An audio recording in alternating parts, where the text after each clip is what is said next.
Hi welcome back to my channel. இன்றைக்கி வந்து யூஸ்ஃபுல்லான வீடியோ தான். அதுக்கு முன்னாடி ஒரு விஷயம் நான் ஷேர் பண்ணணும். இன்றைக்கி வந்து இந்த கொரியர் அனுப்புறதில் வந்து நீங்கள் நினச்ச மாதிரி நான் ஆல்ரெடி இதை நிறைய டைம் சொல்லிட்டேன், இருந்தாலும் நான் திரும்பியும் சொல்கிறேன். ஈஸி கிடையாது. இந்த லாஸ்ட்டு எப்படி சொல்ல, நீங்கள் என்னை ஹர்ட் பண்ணுற மாதிரிலாம் நான் வந்து மற்றவங்கள வந்து ஹர்ட் பண்ண மாட்டேன். நீங்கள் எங்கிட்ட கேட்குற மாதிரிலாம் கொரியர் அனுப்புகிற அண்ணாக்கிட்ட போய் நான் வந்து ஒரு நாளும் கேட்க மாட்டேன். அண்ணன் அனுப்பிடுங்கண்ணே, அவ்வளோதான், அமௌண்ட் எவ்வளோண்ணே, அப்படி தான் போய்கிட்டு இருக்கு.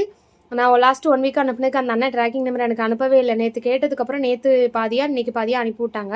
எல்லாருக்கும் அனுப்புனேன். அதில் வந்து அதில் வந்து நான் அனுப்பும்போது நிறைய பேர் 175% ரிசீவ் ஆகிட்டுன்னு சொன்னாங்க. அதுக்கப்புறம் கொஞ்சம் பேர் சிஸ்டர் 2 பார்சல், ஒருத்தங்க சென்னையிலேருந்து, ஒரு நிமிஷம், ஒரு சிஸ்டருக்கு வந்து ஒரு சிஸ்டருக்கு இல்லை 7 பேருக்கு நான் வந்து 2 பார்சல் அனுப்பியிருக்கேன்.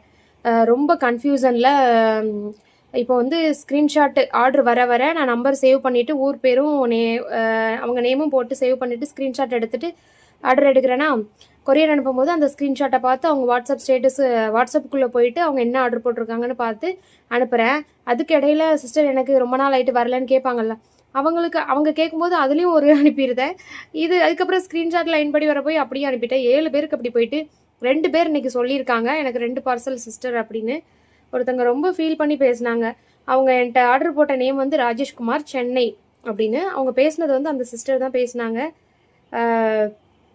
சிஸ்டர், நான் இதை ஏன் காமிக்கிறேன்னா, நம்ம சொல்கிறத கூட யாரும் அவ்வளோவா என்னை வந்து நம்புவாங்க. நம்பாத ஒரு சில பேருக்கு, ஹாய் சிஸ்டர், நீங்கள் ஒர்க் டென்ஷனில் எனக்கு 2 பார்சல் அனுப்பிட்டீங்க, இப்போ என்ன பண்ணணும், if you can please call me அப்படி சொல்லியிருக்காங்க. அதுக்கப்புறம் நான் பார்த்துட்டு ஒன்று பாக்ஸில் வச்சு அனுப்பியிருக்கேன், ஒன்று கவரில் வச்சு அனுப்பியிருக்கேன். 2 ஒரே நாளில் ரிசீவ் பண்ணியிருக்காங்கன்னு நினைக்கிறேன். அப்புறம் வந்து நான் சொன்னேன், உங்களுக்கு பெரிய மனசு சிஸ்டர், நீங்கள் சொல்லிட்டீங்க, நீங்கள் இந்த மனசுக்கே நல்லா இருப்பீங்க அப்படின்னு நான் சொன்னேன். நான் ரொம்ப அறிவாளின்னு இப்போ உங்களுக்கு தெரிஞ்சிருக்கும்ல அப்படின்னு சொன்னேன்.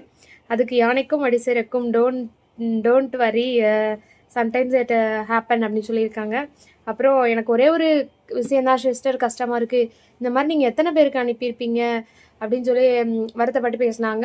அதுக்கப்புறம் அதையும் அவங்களே வச்சுக்கிறேன்னு சொன்னாங்க. 1 வீக் அவங்க ஹஸ்பண்ட் வந்து ஊருக்கு போயிருக்காங்களாம் வேலைக்கு.